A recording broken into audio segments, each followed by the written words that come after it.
When it comes to the national perspective on the Sacramento Kings, I know a lot of Kings fans want to outright discredit it because they don't believe national media members are watching the Sacramento Kings nearly as much as they're watching the Lakers or the Celtics or other major markets. But there are some media members like Howard Beck who have a national perspective who do pay close attention to what the Kings are doing. Howard joins me on today's Locked On Kings podcast to address a bunch of different Kings related topics, including were the Sacramento Kings the best story of the NBA season? And would Howard give up Keegan Murray in a trade for OG Anunoby? It's all right here on the Locked On Kings podcast.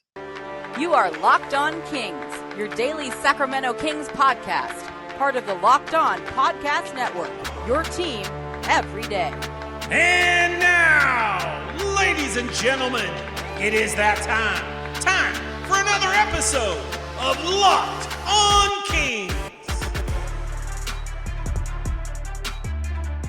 Hello and welcome into Locked On Kings, your podcast hub for Sacramento Kings coverage all off season long. Today's episode is brought to you by PrizePicks. First-time users can receive 100% instant deposit match up to $100 with promo code Locked On. That's PrizePicks.com.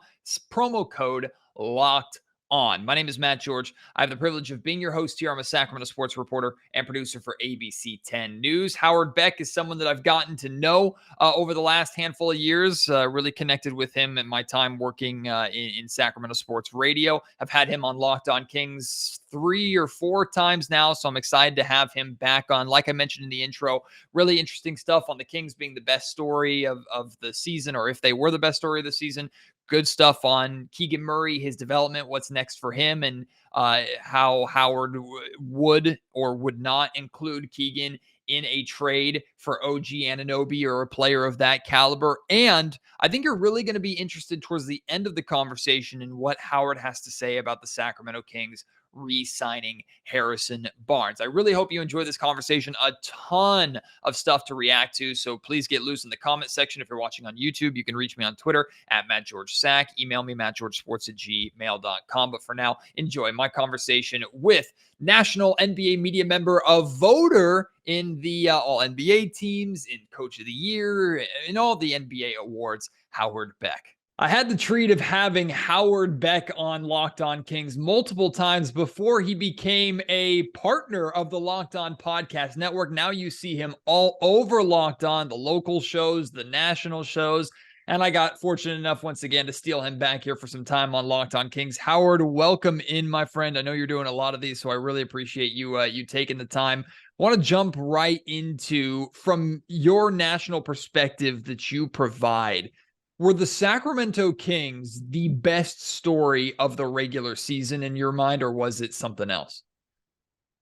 No, I think they probably were. I mean, there were some other breakthrough seasons. And by the way, good to be back with you, Matt. Thank you for the kind intro as always. Look, here in my backyard, the Knicks were kind of a feel-good story of sorts, not quite the same heights, although they made the second round. But I mean, regular season heights, obviously.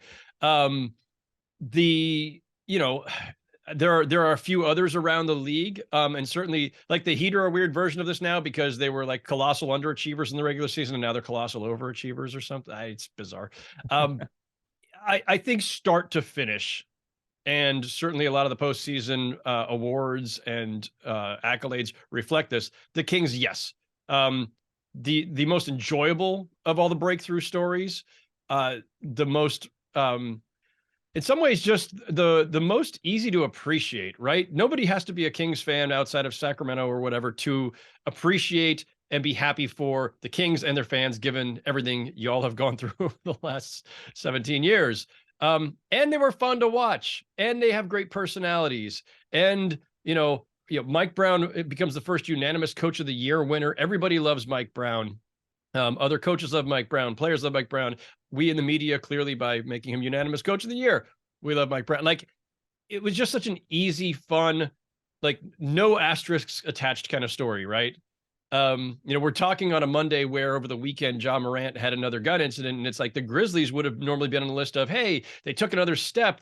But everything that they've done since, right, from Ja's stuff to Dylan Brooks's antics, like it's kind of it's kind of smudged the whole picture there. And so, yeah, it's I think the Kings by a pretty good measure. And 48 wins, a playoff appearance. I don't even think, and I said this before, there's no shame in losing to the defending champs and losing the first round. It's an upset by definition as a 3 losing to a 6, but it's not an upset by any traditional or reasonable measure. We know who the Warriors are. We know that their record was an underachieving kind of record to begin with. I picked the Warriors to win that series, and again, it was no knock on the Kings. It was just more a matter of like, you knew that the Warriors were better than what the record indicated, and that the Kings were making their first ever playoff appearance. And normally when you finally break through after years of being out, you usually break through as like a 6, 7, or 8, and you lose, and everybody says, hey, that's great. That's fine. This was a step. You took the necessary first step. You come back the next season and you try to win a series. That's usually the law of the order of things in the NBA playoffs. So I have no caveats whatsoever in proclaiming it a wildly successful season.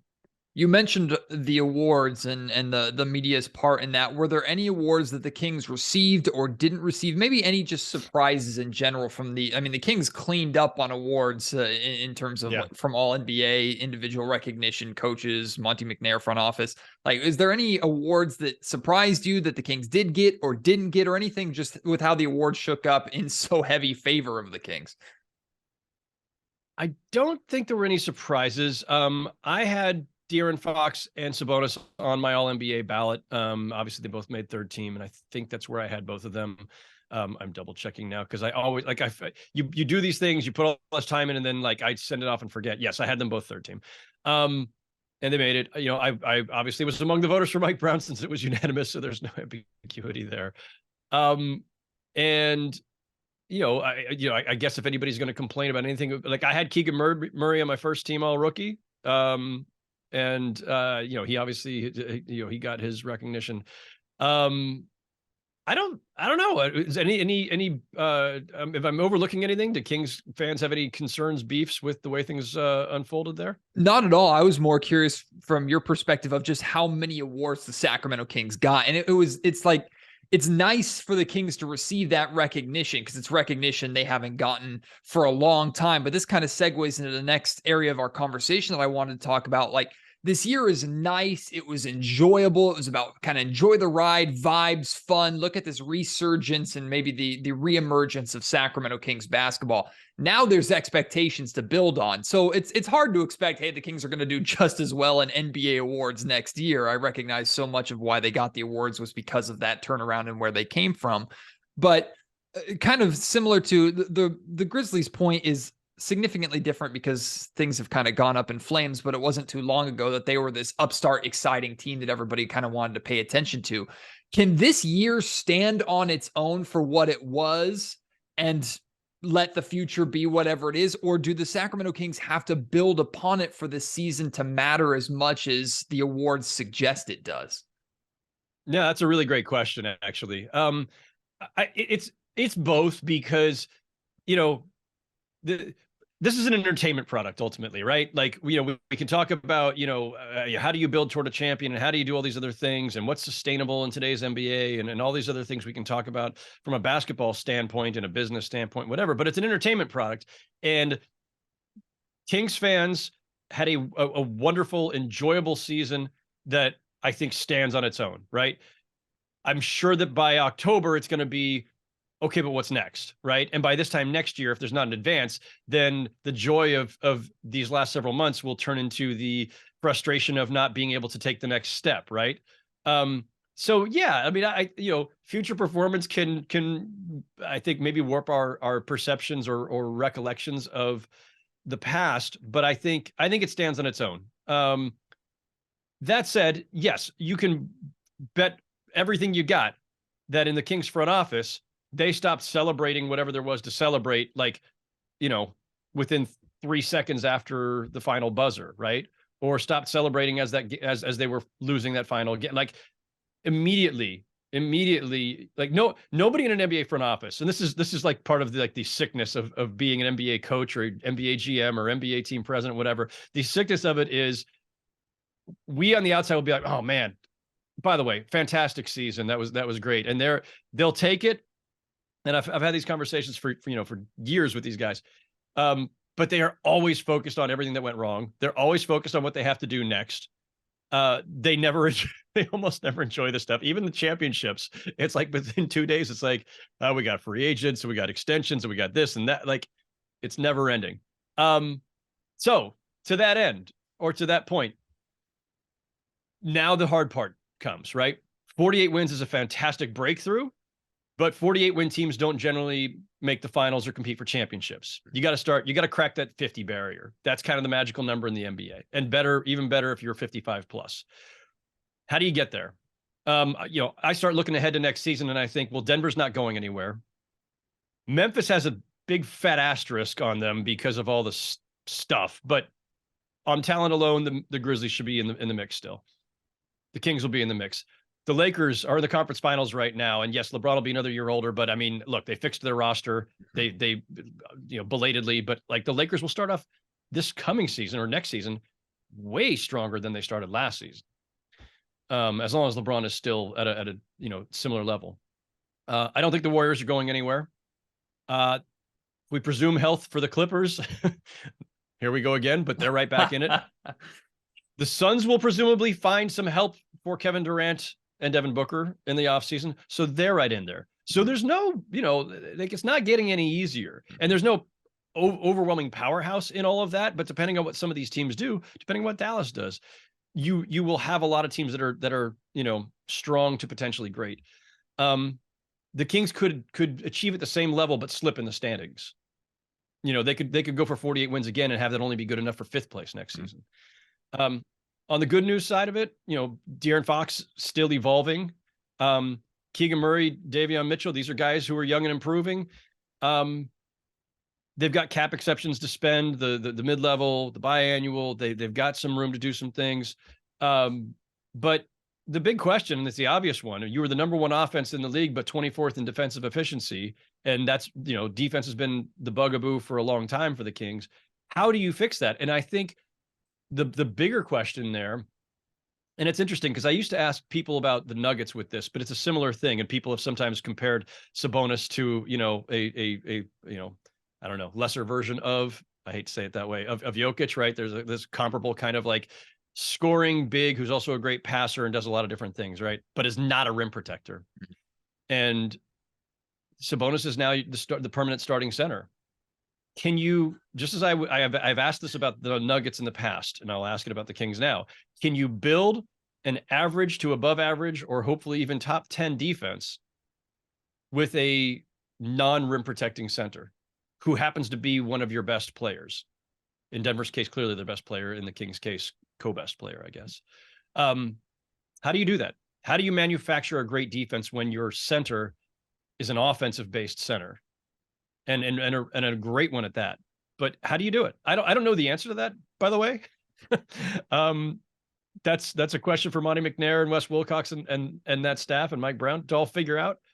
But I think it's an interesting one because for them to take the next step and to be have a sustainable future as a contender in the West, you got to figure out the defense. And normally in this league, it starts with like a great defensive big, but you can do it other ways. You could have great defensive wings. But that's the conundrum to me. That's how you take the next step. Like I said at the top of the show, today's episode of the Locked On Kings podcast is brought to you by PrizePicks and their $1 million daily Superflex promotion happening for the NBA playoffs and the NBA Finals exclusively. Every day of the playoffs and finals, one PrizePicks user will win a chance at becoming a millionaire. Every day, one entry will be placed after 8 a.m. Eastern Standard Time and will be randomly selected. Whoever placed that entry will be given a 6-pick flex with the following payouts. You get 6 correct picks, you get $1 million. You get 5 correct picks, $80,000. 4 correct picks, $16,000. You can get full details about the competition on prizepicks.com/million. But when I mentioned picks, the way PrizePicks works is you pick 2 to 6 players and the over or under on their projected scoring totals for that given night. So for example, with the Nuggets and who are they playing? Lakers. Nuggets and Lakers game 1 on Tuesday. Let's say the over for Nikola Jokic is 33.5 points. or like that's the scoring line, and you choose over on that, and you choose under on LeBron James's scoring line of 30.5. Well, if you get those both right, and again, you can pick up to 6 players, then you can win up to 25 times your money. No competing against other people. It's just you versus the projections available. They have it for the NBA, NFL, MLB, all the major sports, European sports, combat sports, et cetera, et cetera. So many ways for you to play. Entries can be made in 60 seconds or less. It's that easy. Safe and fast withdrawals for you. So when you win money, you will get that money. And it's currently operational in over 30 states and in Canada. If it's your first time playing, download the PrizePicks app, sign up, and first-time users can receive a 100% instant deposit match up to $100 with promo code Locked On. So you deposit $100, you get $100. You deposit $50, you get $50. It's an instant match. Don't forget to enter promo code Locked On at sign up for an instant deposit match up to $100. Yeah, Monty and the Kings have a lot of decisions to make this offseason. Some prominent decisions about bringing guys back, in particular Harrison Barnes, Trey Lyles, guys like that. But in Monty's end of season press conference, I thought he kind of tipped his hand a little bit, or kind of let us into his thinking, which he doesn't often do. And he started talking a lot about the core that's here in Sacramento, that 24 to 27 age range of the Fox, the Monk, the Sabonis, all these guys, the Keegan Murray who's younger, but being added to that core, about them continuing to improve, them getting better. And it seems like, and maybe I'm reading too far into this, but a lot of the expectation for the Kings improving relies on the players that are already here continuing to get better, and not on some magical splash move or the addition of 2 or 3 more really established role players to come here to Sacramento, considering free agency has really never been great for the Kings, and they're not going to have a massive lottery draft pick like they normally have this time of year. So from your perspective, Howard, and you've seen a lot of teams go from bad to kind of good to great, and building. A lot of these teams do it successfully through the draft when you're talking like the dynasty of the Golden State Warriors. But in your mind, the path for the Sacramento Kings, do you think it's for them to achieve what they want to achieve as early as next year? Is it heavily reliant on the guys that are expected to continue to be here, or on additions out there? Like OG Anunoby has been a name floated around, although I think the asking price is not what the Kings would want to do. I think it starts with Keegan Murray, and that's probably where the conversation ends. But regardless, is there a name or some names out there that the Kings can add that would make a bigger impact to what they're doing? Listen, I start with Anunoby just for a second, because it looks like the Raptors are still determined to continue with some semblance of the core they have. Sure. And I think Anunoby and Scotty Barnes are the guys that they're probably keeping for sure. I don't know about Siakam. Not sure if they're re-signing Van Vliet and the rest of this, but I hate to say this because I know that you fall in love with these guys immediately. If Keegan Murray plus stuff got me OG Anunoby, I would do that in a heartbeat. I would do it in a heartbeat, because I don't know if Keegan Murray will ever be the defender that OG Anunoby is. And if I'm thinking about ways that the Kings can improve, I'm thinking, well, I don't have a shot blocking center. Sabonis is not going to become that guy tomorrow. He's been in the league long enough. We know what he is, and he's great, but he's a great offensive player. So to the question I raised a few minutes ago, how do you then improve the defense? Well, if you've got some lockdown defenders on the perimeter, that goes a long way, right? It's still not having the shot blocker, but and again, like maybe they already tried this in Indiana with Turner and Sabonis, right? Turner was the shot blocker next to Sabonis, and those two never really quite meshed together at a high level. It didn't quite work. Can you find somebody else or find different ways?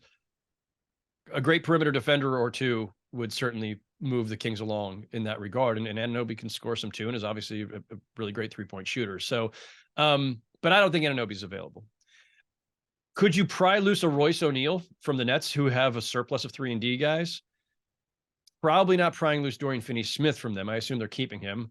I'm fairly certain they're keeping Mikal Bridges. But they and the price on him would be very high.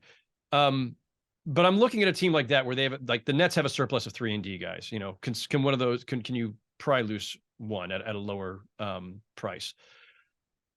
There may be others around. I haven't really scanned the free agent market that much. Who can you get for the 12.2 mid-level exception? Maybe there's some help out there. Short of that, yeah, then you're looking back to your young guys and you're thinking, well, Davion Mitchell has shown great promise as a defensive guard. And Keegan Murray certainly, I think, has the length and the tools to be a really good defender, or maybe even great defender. can Murray get there? Because if he's now, plugged in as a starting forward for the next however many years, you're going to need that, right? Like and especially in this league, as many great guards and wings as there are, you need somebody who can deal with them, who can slow them down a little, who can make them a little less efficient, especially if you don't have an elite shot blocker behind you. Now that we're talking about Keegan Murray, it's, I think, kind of an appropriate transition, a little bit getting away from I'm one of those people that is extremely high on Keegan Murray. Like, and I have been even before the Sacramento Kings drafted him. So I have more heart and less brain invested into conversations about moving Keegan Murray. And I feel that there are members of the Sacramento Kings organization that are the same way. The Kings do view, I know this for a fact, the Kings do view Keegan Murray as someone who could potentially become an all-star. That might be a ceiling. I have no idea, but they view him as a potential all-star player. To me, in order for him to accomplish that, he has to provide something that the Kings only really have from one player, which is someone who can create their own shot and create their own offense. Keegan thrived as a catch and shoot, playing through the offense. Three-point shooter this year, was the best or had the most three-pointers made as a rookie in NBA history. But can Keegan Murray become the guy to where if Fox is out of the game or Fox is isolated, he's double, whatever it may be, late in the shot clock or late in the game, Keegan can create his own shot and go get a bucket when the Sacramento Kings need it, so it's not all on DeAaron Fox's shoulders. Can you see Keegan becoming that? Or do you see a path to Keegan Murray becoming that for the Sacramento Kings? Because if not, then that's something they probably need to try and find in the next couple of years. Yeah. So one of the things about young players in this league, it's really hard to know, like, even like, let's take Mikal Bridges, who's a good comp in some ways. Mikal Bridges was making his bones as a defensive player, as a defensive wing who, hey, he's going to make an open three now and then. Sounds kind of like Keegan Murray, right? Like I would even think maybe I haven't looked, but the rookie numbers scoring wise are probably similar. And Bridges, if you just froze him in time, or if you just made the snapshot and snap decision on who he was going to be early in his career, you'd say, you know what, he's going to be a great 3-and-D guy, great role player, great third or fourth player in your starting lineup. And that's it. But he's clearly worked on his handles, and he's worked on his playmaking, and he's worked on his pull-up jumper, and he's worked on being able to diversify his offense to the point where you saw sometimes when, Booker or others were out earlier this season when he was still with the Suns, you saw some of that potential. And then he gets to the Nets where he's number one by default, and suddenly Mikal Bridges is performing like a number one. Point being, it's hard to know. Like, you just don't know how much a guy's going to work, how quickly they're going to evolve. Like Keegan Murray's got all these great tools. Like, could he become the player that you're envisioning, Matt, and that the Kings hope he could be? For sure, that potential's there, but right, you don't know until you know. The guy has to put in the work. And I'm not doubting that he will or that he could. But I try not to project too much. And I look. The thing is, like, think of the role he's in. He didn't have like the most eye-popping numbers for a rookie, but it was because he was the rare rookie who got drafted to a team that really already had everything else set. Their record being what it was, you could still see that there was potential to make some steady progress and much more rapid progress than we expected. He's not Banchero going to the Magic. He's not Jaden Ivey going to the Pistons. He was plugged into a place where he did not have to have it all on his shoulders, and that can limit you on one hand, but it benefits you in that you can just take the shots that are best for you. You don't have to force it. You don't have to have this massive usage rate. You're not the savior. You've got not just two elite offensive players, two elite scorers in Fox and Sabonis. They're both very good playmakers as well. So really, you can have this fantastic rookie season and be the only rookie. I think he was the only rookie starting in the playoffs. Because of the fact that you had the benefit of being drafted to a team that was ready to make this kind of jump. So the limiting part is, all right, but we haven't seen whether he can handle some more of that. I don't think he's there yet, but I think he could get there. So yes, needs to improve as a ball handler, playmaker, and those things will potentially then lead to what you're suggesting, which is, hey, can he be a guy who can run the second unit sometimes? And just be entrusted with more offensive creation for himself and others. All that said, I still think the number one thing is to become an elite perimeter defender for all the things we just talked about. Maybe a better way for me to phrase the question in your mind was not, can he do that, but is now the appropriate time for the Kings to have patience to let him get there versus trying to capitalize on what they've built and trying to maybe run their way through the door that's now been cracked open for him right now and go out and get a name if they could possibly get it to try and capitalize on what's happening right now versus patience with a younger player? I think they can afford to have patience because their core is pretty young. And I think there's probably there's merit to the idea that if you just let these guys keep steadily progressing, give them all the, everything that they need in terms of, player development and all those resources, that probably there will be just natural evolution there. But you can get a little too cute with that in this league too. Sometimes you think, well, my team is young and improving, I'll just let it keep going. I mean, the Grizzlies have reached a sort of inflection point. And Ja aside, right? Dillon Brooks was part of that core, and we're already now hearing that Dillon Brooks is no longer part of that core. Again, let's assume everything, Ja gets his head screwed on straight and everything works out there. Is Ja, Bane, Jaren Jackson Jr. enough to just kind of, hey, we'll just let them evolve? Or are you going to at some point have to consolidate some of your other assets and bring in some vets or make a big impact kind of trade? I think the Kings don't have to face that decision just yet. They may have to soon enough.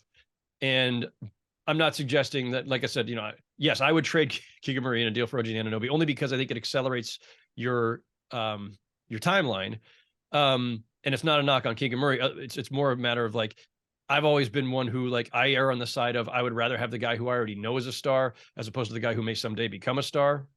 And that, that varies, of course, right? There are some guys that have, if Wembanyama's not a star on day one, you're probably going to wait a couple of years and let him become a star. You're not trading him. But there's a spectrum there. And I don't think the Kings have that urgency just yet because of their relatively young age of their core. I think they will do what most teams do at this stage, though. You look to be opportunistic. You're not aggressively necessarily trying to go out and make a blockbuster this summer, but if somebody shakes loose that makes sense for you and you have the tools to go get that guy and it costs you a core player, then you do it. They were pretty bold in making the Halliburton for Sabonis swap in the first place, and we all crushed them for it. And they have been vindicated quite nicely several times over on that one now.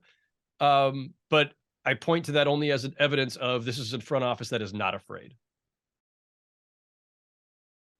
Harrison Barnes, do you have any inkling on which way any kind of leaning is going? I'm very curious to see what Harrison's motivations are. And maybe this will come out, maybe it won't. Is he money motivated? Is he winning motivated? Is he starting position motivated? Because Kings could check all those boxes if they really want to bring him back. Or if you want to take the answer in this direction, for you personally, when you look at the Kings trying to turn themselves into a championship contender, committing to another 3 to 4 years of Harrison Barnes as your starting small forward, when you're getting reliability, he played in every single game, but at times he has a reputation for maybe disappearing or not providing what you need from your starting small forward in the playoffs.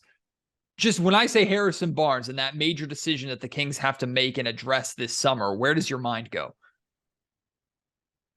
That in this league with a salary cap and with all the limitations that go with that, you really don't have a choice.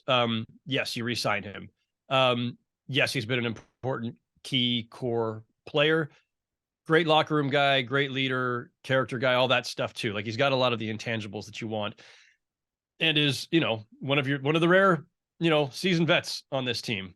Also guys won a championship, of course. So I like him for all those reasons. And I think re-signing him is a no-brainer if you can figure out the right price. And I don't worry about him being movable later. And I think that's what you're signing him for the present, and you're also signing him knowing that there are teams out there that would make a trade for Harrison Barnes if you have if you need to move forward for cap reasons, if you just found a replacement for him, or if he's the core piece in a trade to get you maybe a more defensive-minded power forward. Or to get you that defensive-minded wing that I was talking about earlier. Like he's a really valuable player, and he could be your valuable trade piece. As long as you're not like maxing him out, which I don't think is probably happening. Yeah, I think it's an easy enough decision. The easy part is whether you want him back, of course, because you can't replace him. And I don't think him walking away gets them under the cap, does it? So that is like, this happens all the time in the NBA when you have like this pivot point. And it's like, well, do I want this player back? Yeah, you know, most of the time, 9 times out of 10, you can't outright replace the guy because you're not going to be below the cap, and he's too valuable to let walk.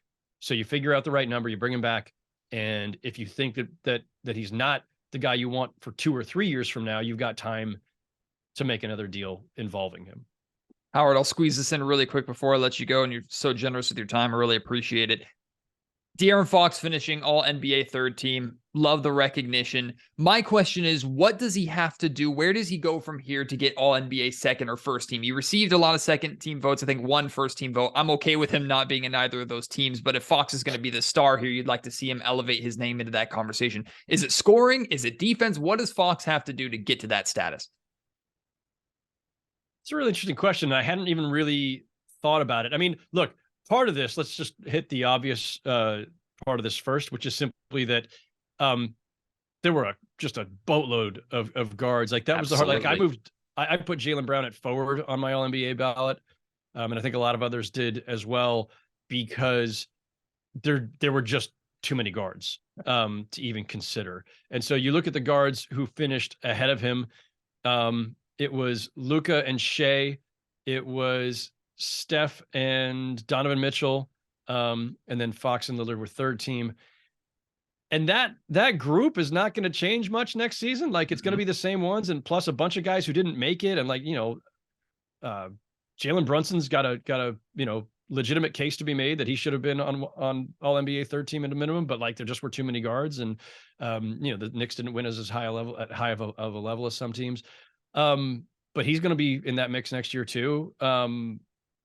There's always a bunch of guys so forget whether he's climbing up the All-NBA ladder, just in terms of as a young player who needs to make strides. It starts to become about percentages, right?